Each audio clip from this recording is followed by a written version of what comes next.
Asalaamu calaykum waraxmatullaahi tacaala wabarakaatu. Saaxiibada qiimaha badan ee ku xiran janaalkan soo dhawaada. Waa mar kale iyo muuqaal hor leh. Haddaba muuqaalkan waxaan uga hadlaynaa musalsalka dhaawacii qalbiga goosgooska u dambeeyey ee xalqadda 26aad. Inkastoo goosgooska koowaad ee xalqadda 26aad aan falanqeyno uuna ahaa runtii goosgoos aad iyo aad u xiiso badan kadib markii uu dhintay ninkii Cadnaan ahaa. Haddaba muuqaalkan waxaan ku falanqeynaynaa goosgooska labaad iyo akhbaartii u dambeysay ee musalsalka dhaawacii qalbiga. Asxaabta qiimaha badan waxaan idin sheegnay janaalkan kusoo wareegnay Khaalid Drama aan kasoo wareegnay. Fadlan janaalka marka subscribe saarta, sidoo kale muuqaalka like saar. Waa mahadsantahay. Intaa ka bacdi kusoo dhawow muuqaalka maanta. Bilowga hore ee goosgooska ayaa waxaan aragnaa dabcan qoftan Caysha lagu magacaabo ay dhiirigelinaysay Fariid.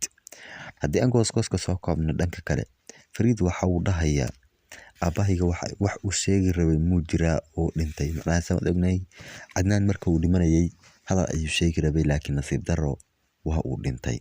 Inta ugu muhiimsan goosgooska ayaa waxay tahay si lama filaan waxaa u soo gali doona Hande iyo ninkii Fariid ahaa. Markii ay soo galaan ka bacdina ninkan Yamaan lagu magacaabo ayaa dhahaya Cadnaan Sanjaak Saade waxa uu ahaa aabahayga dhabta ah. Sidoo kale dhanka kale qofta Hande lagu magacaabo waxay sheegi doontaa qasrigan in ay iyada la wareegtay, adeedii iyo Yamaanna ay isguursadeen. Qasrigan hadda Yamaan iyo Hande ay la wareegeen. Haddaba bal haddii aan faaleyno sidee qasriga ula wareegi karaan? Saawid ogahay ninka Yamaan lagu magacaabo waxa uu haysan jiray rufiyaanad, taasoo xilligaasi kalkaalisa ahayd. Kalkaalisadaas waxaa la dhihi jiray Saadat.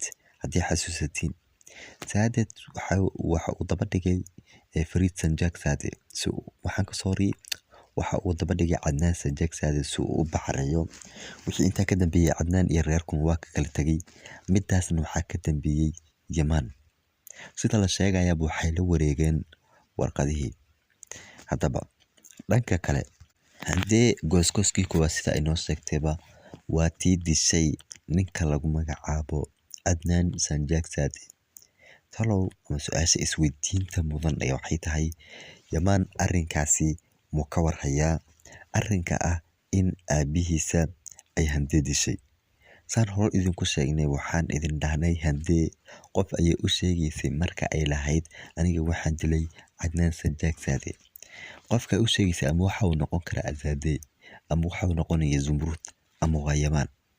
Saddexdaas talo mid kuu noqon doonaa qofka ay xilligaasi qoftan Hande ah ay u sheegaysay in ay iyada gacanteeda ku diltay odaygii Cadnaan ahaa. Haddaba Yamaan hadda waa uu fashiliyay arrinkii ahaa in uu qarinayay. Qasriga marka ay la wareegaan ma laga yaabaa in Fariid iyo dadkan kale oo dhan ay dibadda uga saaraan. Sidoo kale ma laga yaabaa Fariid iyo Yamaan in ay hadda heshiiyaan maadaama labadooda soo dhex martay qiso xun.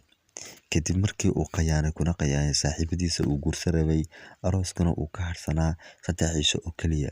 Ninka Yamaan lagu magacaabo markii uu qayaanay ninka Fariid ah, ma laga yaabaa hadda cadaawadii ka dhaxaysay muddada dheer in ay hadda dhammaato. Sidoo kale filimka waxaan moodaa in uu dhan kale u socdo, haddana xiisa soo yeelanayo sidii horena uu dhaamo.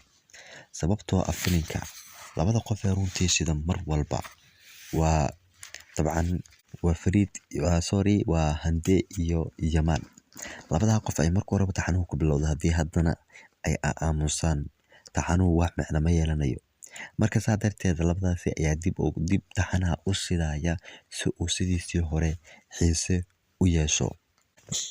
Haddaba hadda waxaan idin sheegaynaa Yamaan wax walba inuu fashiliyay. Xalqad soo socotana wax walba waan ogaanaynaa.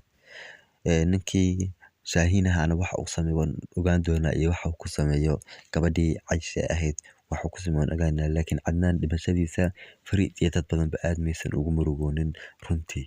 Handeena hadda sidii hore ayay ku soo laabatay. Tan la isweydiinaya waxay tahay Hande qaabka uurka ku qaaday. Saan ognay waxaa horena lagu sheegay Hande in aysan uur qaadi karin, laakiin hadda nasiib darro waxaana loo sheegay in Hande hadda uur ay leedahay. Ma laga yaabaa uurkaasi inuu ciyaar noqdo? Muuqaalada xiga ayaan macluumaadada soo raadinaynaa si aan u soo hubino Hande uurkeeda inuu ciyaar yahay in kale. Inkastoo xalqadiiba dhowdahay oo minaha la daawan doono isla caawaba. Bal xalqada maadaama caawa la daawan doono isla berito la daawada la soco falanqaynteeda oo dhammaystiran waxaana ku soo falanqayn doonaa janaalkan dabcan Bajok. Marka saa darteeda janaalka inaad subscribe saarta iloobin, sidoo kale in aad muuqaalka like saarta iloobin, sidoo kale la wadaaga asxaabtaada. waa mahadsantahay. anigu saaxiibkiina Khalid waxaan idinkaga tegayaa. Wassalaamu calaykum waraxmatullaahi tacaala wabarakaatuh.